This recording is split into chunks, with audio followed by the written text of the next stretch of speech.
My name is Cliff Schmidt, and I'm the founder and executive director of an organization called Literacy Bridge. We're a nonprofit that focuses on providing education, practical education on things like health and agriculture to the very poorest villages in the world.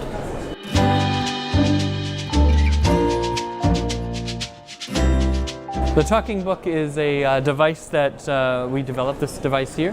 What's special about it is that it is technology that is designed specifically for the learning needs of people in oral cultures where they may not have literacy skills and they may not have access to electricity. And it provides local language messages in songs and dramas to be able to give information about farming techniques or how to tell if your children are sick and how to help them.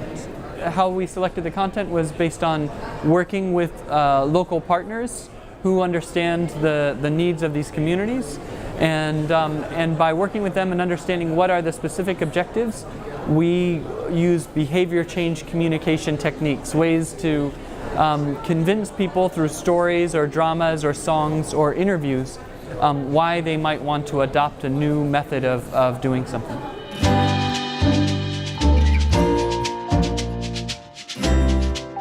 Well, we don't sell the device, actually. We used to sell it in the very beginning to organizations so that they would then use it as a tool. But what we realized is that there's so much more than the device itself. There's producing the content, monitoring the results, planning the program itself or the logistics, localizing it, audio production. So we used to sell it and it would cost maybe $35 or $40 or $45 per device. But what we realized is that what you need to do is have an entire program around it. So now that's what we do. So we partner with an organization to help them achieve the outcomes, and we just use the device or lease it to them as part of a broader program of services. And in general, it tends to be about maybe $10 per person in a typical program to be able to do all of that, to have the content developed and all of that, and have the device shared among many people.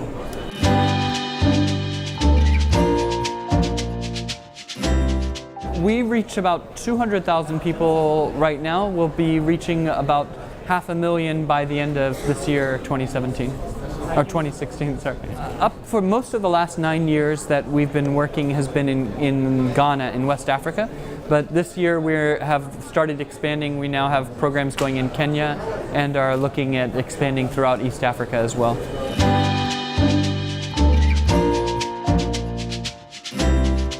The main outcomes have been around, like in agriculture, we see that farmers are being able to produce crops that are about 50% greater yields than they were before, just by learning the new techniques.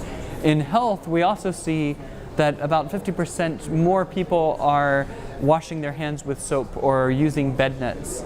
So there's usually a base type program offered through the agriculture ministry or the health ministry or through an NGO, and then we make that 50% more effective usually by having programs like this where people are learning more about how they can improve their crop yields or recognize signs, health problems.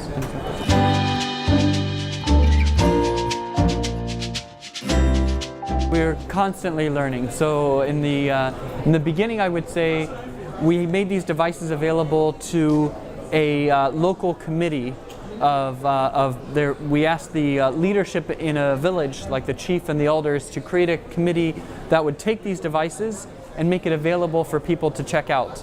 But what we found was that committee would often be men, and so we would say, well, let's have some women, let's make it gender balanced. But then we realized that the men were still louder, and the community at large, many people would only hear the men speaking and would think that maybe it was a device really for men. And so we learned that even when you try to take efforts to make it more equitable, there can be reasons why it's still not perceived that way. And so what we did was we adjusted it so that the device is brought to women's groups or even brought into every household. And if you don't proactively bring it out to people, that you may be missing some of the people who feel like it's not really for them, or maybe they feel like it's they don't know someone on the committee, or they might be afraid, what if they break it? And so bringing it to someone is a way to really make sure you're reaching everyone you intend to.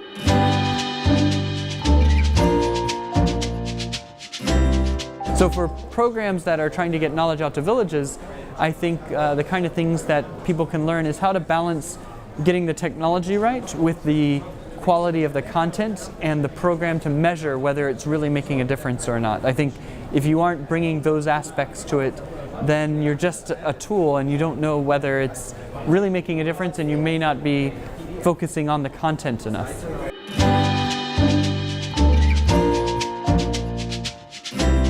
Yeah, so every one of these devices, these talking books, allow you to record through this built-in microphone user feedback. And then also it automatically records the usage of the device. So we know what people are listening to, what category of information, how loud the volume is, how often they repeat it.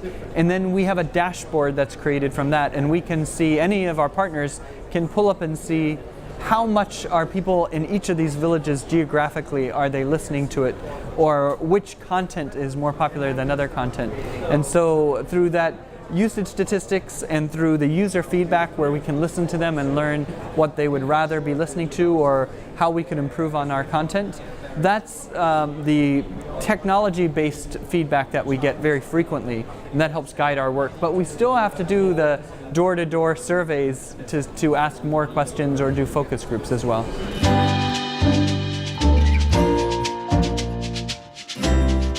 With UNICEF on maternal and child health needs, also with around vaccines, or encouraging children, parents to get their children in school earlier, attitudes about children with disabilities, encouraging parents not to allow child marriages, children getting married before the age of 18. So there's a lot of different programs there. That's all with UNICEF, but we also work with partners like CARE and MEDA and some other organizations globally. So it's really any number of partners can be able to run this program themselves, and we just help them to do that.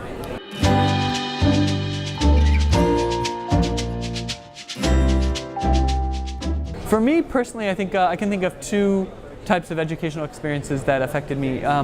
When I was in 4th grade, I remember a teacher that saw that I was very interested in math and gave me his personal math book from when he was in high school. Now, I was only in 4th grade, and it was a lot for me to handle, but just that kind of personal touch from a teacher who said, take my personal textbook and why don't you take a look at this and work on these problems in addition. That was very exciting. And then I think also when I went to a school where there were more computers available, and after school hours I was able to, me and some of the other friends of mine who were interested in this, we could go in and try these things on our own and start developing computer programming skills. I think that was very important. Even without teachers, but it was with the mentorship of teachers, and it was expanding on the ideas in class, but it was having access to try things out on my own afterwards.